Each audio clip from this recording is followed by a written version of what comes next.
Welcome to Angel Health Academy. Topic for the day or topic for the session is Introduction, Definition and Principles of Curriculum Planning and Development. Introduction of curriculum, definition of curriculum and principles of curriculum planning or curriculum development. Curriculum is considered as a runway for attaining the goals of education.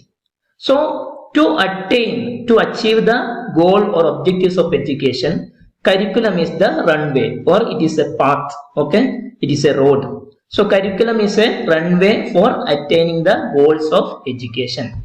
Then curriculum also may be a blueprint of all educational programs.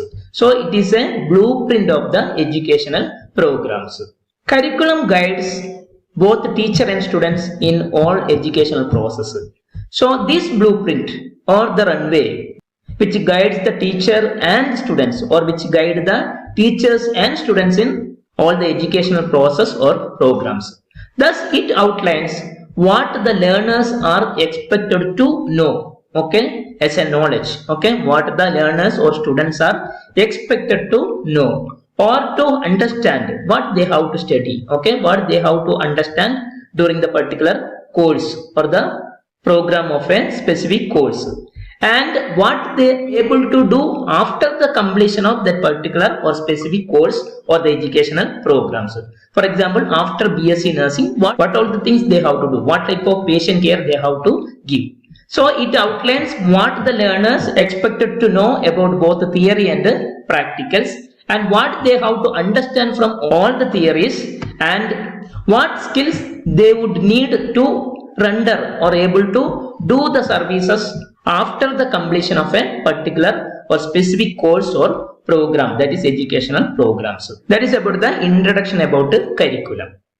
So, curriculum is a runway or it is a blueprint or it is a guideline. It guides the teachers and students in all the or various educational programs or process, and it outlines, in this blueprint, it outlines what the learners or students are expected to understand, know and able to do in a specific educational program or a professional course. Now let us talk about the definition of curriculum. Here I have two definitions. One is according to Arthur Cunningham definition and Florence Nightingale definition. So according to Arthur Cunningham, curriculum is a tool. It is a tool, okay, in the hands of the artist. So it is a tool in the hand of the artist.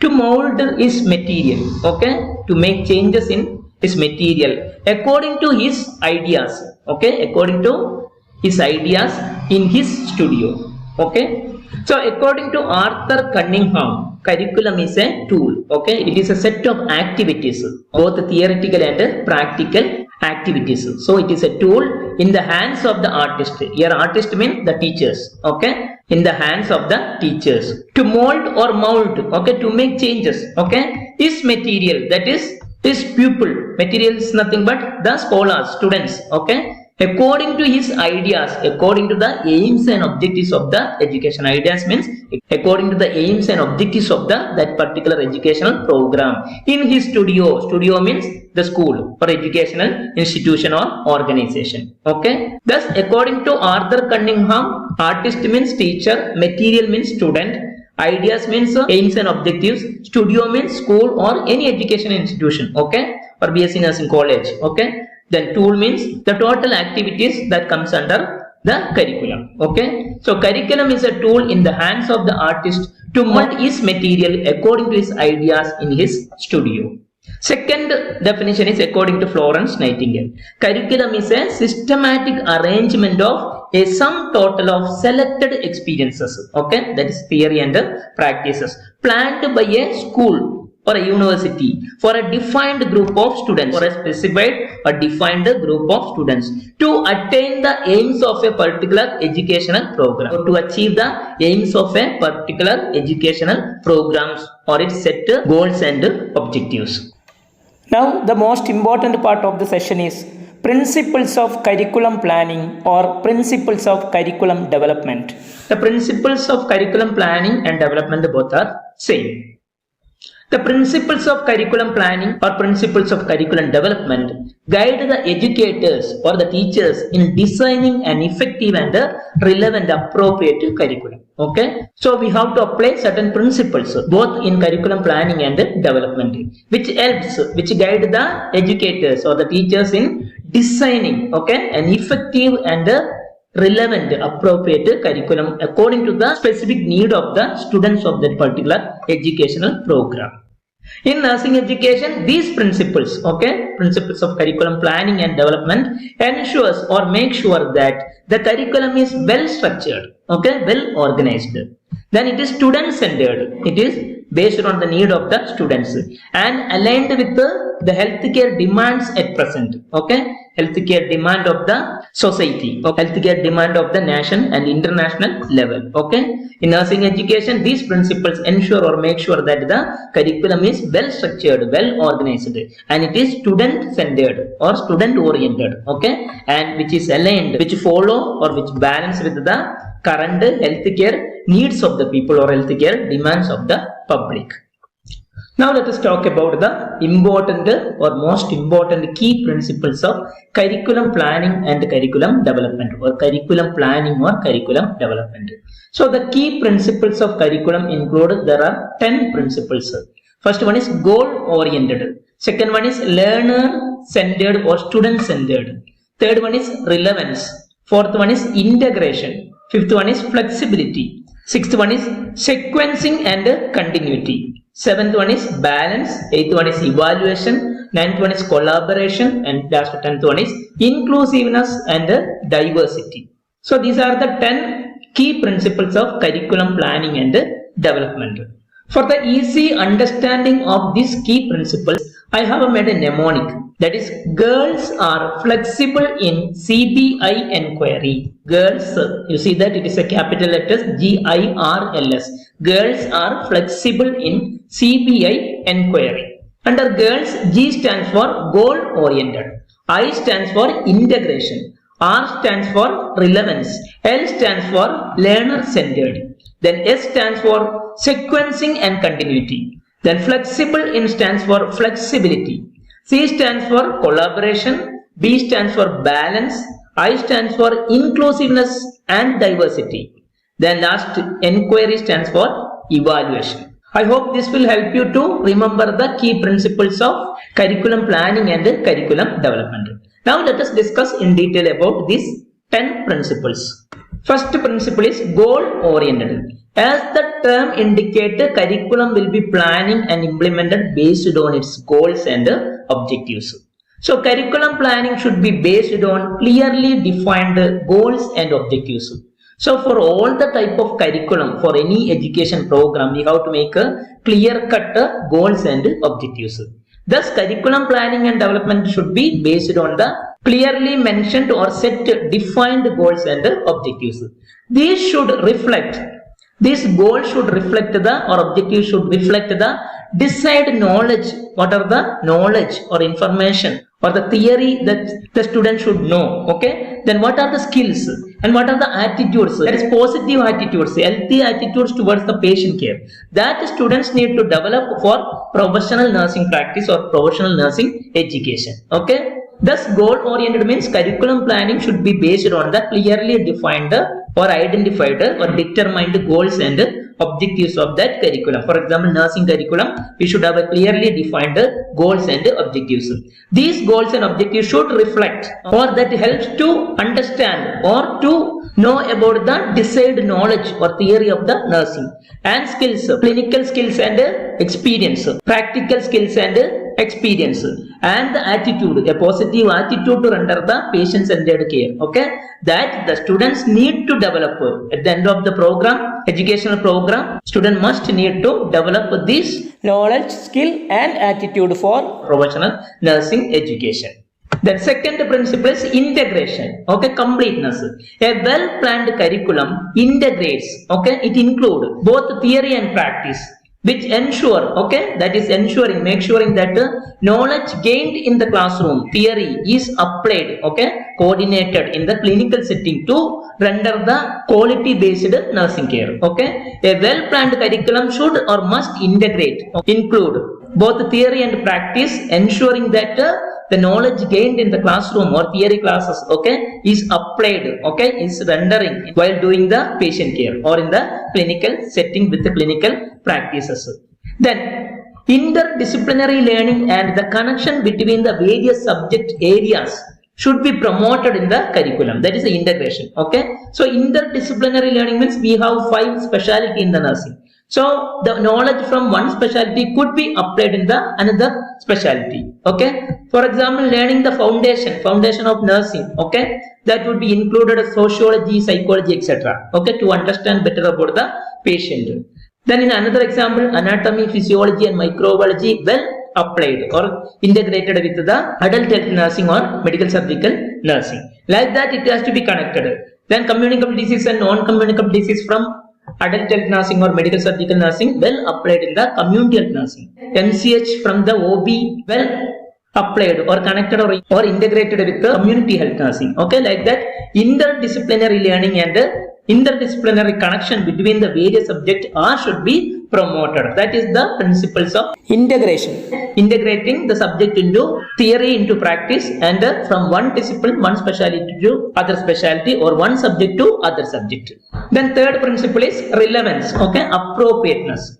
The content and experiences included, theory and practices included in the curriculum, okay, must be relevant, appropriate to the current nursing practice, so based on the current nursing standards and quality and current healthcare trends, okay, changing trends of the healthcare services, application of evidence-based practice and according to the societal or social needs, okay, needs and problems of the public. So the content and experiences, both clinical practices and the theory included in the curriculum must be relevant or appropriate to the current nursing practices or rendering patient care, okay, according to the current healthcare trends and according to the societal needs. So relevant to nursing practice, current nursing practice, that is national and international standard of the nursing practices, then healthcare trends or both national and international healthcare trends and societal needs according to the need of the society. Then it should prepare the students. The curriculum should prepare the students for real world challenge. Okay, actually they have to go and they have to work in the reality. Okay, so that practical knowledge they should have. Okay, it should prepare the students for real world challenge in healthcare setting or in healthcare delivery system for the services. For example, after the completion of the course, they have to work in abroad. Okay, so they have to face the challenge of the real world challenge of the nursing practices or nursing procedures, that is maintaining quality assurance, responsibility and accountability, etc. Okay, so that all comes under the principle of relevance, appropriateness. Then fourth principle is learner centered or student centered. Okay, curriculum must be based on student centered. The curriculum should be focused on the needs, interests and experiences of the particular students of that educational program. Okay, so curriculum should focus on the need of the students, the interest of the students or learners and the experiences of the learners.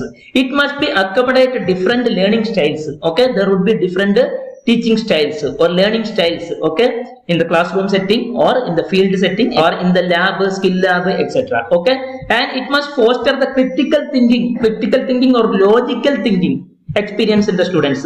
Then problem solving technique. Students should learn problem solving technique both in cognitive sense or in the practicing side, in the clinical side, and even decision making, logical decision making in the community settings or clinical setting, etc. Okay, so it must accommodate the different learning styles. Okay, classroom teaching and field nursing or in the skill lab. Okay, and it must foster the critical thinking in the students. So it has to be foster or develop the critical thinking experience in the students. Okay, and it should help to problem solving in different areas when they face different problems.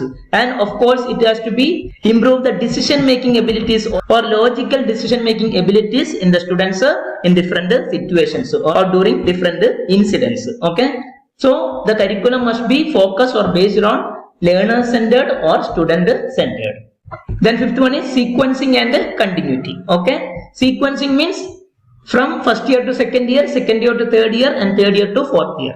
Thus, curriculum planning should ensure a logical sequence, okay, of learning experiences, building from foundational concept to more advanced knowledge and skills in the higher classes. Okay, for example, students are learning foundation of nursing in first year. Okay, in second year, third year, fourth year, they are learning advanced nursing practices. Okay, so that is from simple to complex. That is a logical sequence. Okay, first year they do the foundation subjects. Okay, the behavioral subject, the basic subject. Second year they go for the medical and surgical conditions, like that. Third year and fourth year they go for the specialty wise, like that. So the curriculum must build from foundational concept to, that is simple to, more advanced knowledge and skills like a competency. Okay, then there should be a progressive development of all the competencies. That is knowledge, skill and attitude, that is cognitive, cognitive and psychomotor development. So there should be a progressive development of competencies, that is from simple to complex, or step by step development, both in cognitive knowledge, cognitive attitude and even in psychomotor skill. Okay, so fourth year students manage all the critical cases than the first year students. Okay, that is a progressive development. So that is comes under principles of sequencing and continuity. Then sixth principle is flexibility. The curriculum should be adaptable to changing conditions. Of course, everything is changing. The trends are healthcare trends, and in educational aspects, very fluctuation in the treatment, advanced technology. Okay, and thus curriculum should be adaptable to changing conditions in education, in healthcare practice, and even advanced technology. Okay, so it has to be flexible. Okay, periodically we have to modify and update. Thus, flexibility allows for updates of the curriculum to ensure the curriculum remains the current and effective and relevant. Okay, so curriculum should have all the current information. So that must be effective and that must be relevant. Thus, curriculum should be planned or developed in a flexible manner or flexible. It must not be much rigid. Okay, so periodically we have to add, we have to modify and we have to update. That is about the flexibility. The seventh principle is collaboration. Okay, that is a participation or cooperation with the other disciplines, other areas or other sectors. Curriculum planning and development should be involved collaboration among the educators. There are various educators. They introduce the different subjects. Then students with the different knowledge and experience. Then healthcare professionals.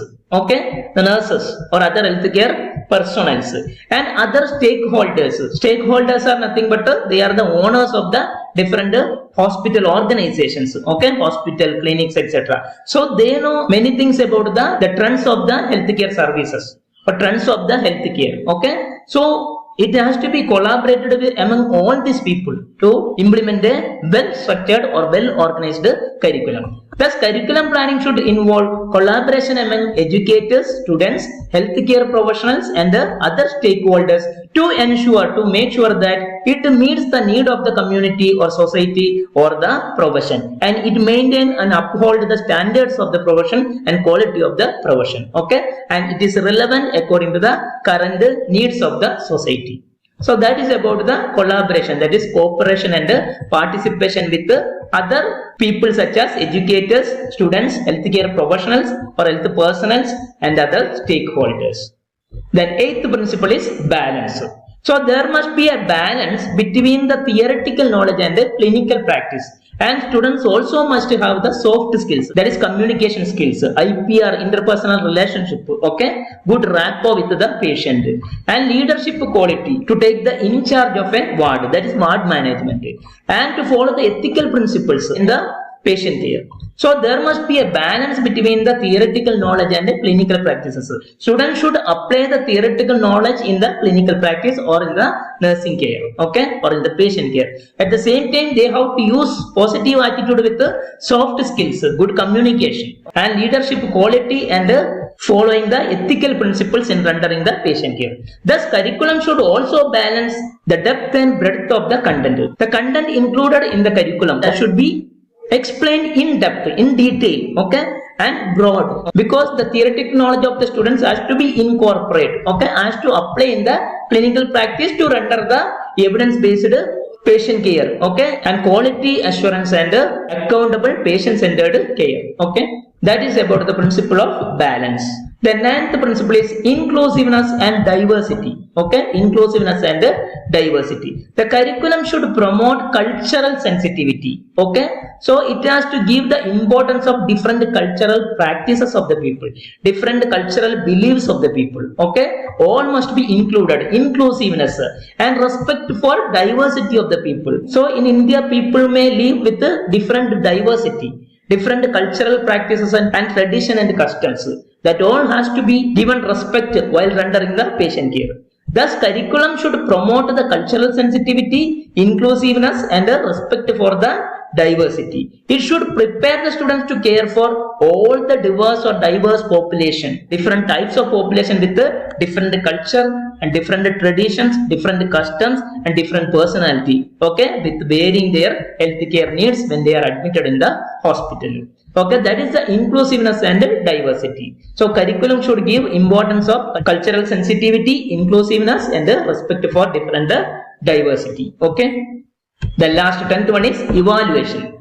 That is, continuous evaluation is crucial to assess the effectiveness of the curriculum. Okay, so when we plan, okay, when we develop the curriculum, we have to develop or plan the curriculum based on to achieve the set goals and objectives. That is efficiency and effectiveness of completion of the program. Okay, thus continuous evaluation is very crucial, very critical. Okay, that is to evaluate the effectiveness of the curriculum during the process and at the end of the educational program. Thus, feedback from students, educators and stakeholders should inform regular update. Okay, that has to be collected and that has to be updated. So we already said it has to be periodically updated because curriculum has to be relevant according to the current healthcare trends and practices. For that we have to get the feedback. Okay, all those feedback from students, educators, stakeholders should be incorporated. Okay, for the regular updates of the curriculum. Okay, thus we can maintain the curriculum's quality and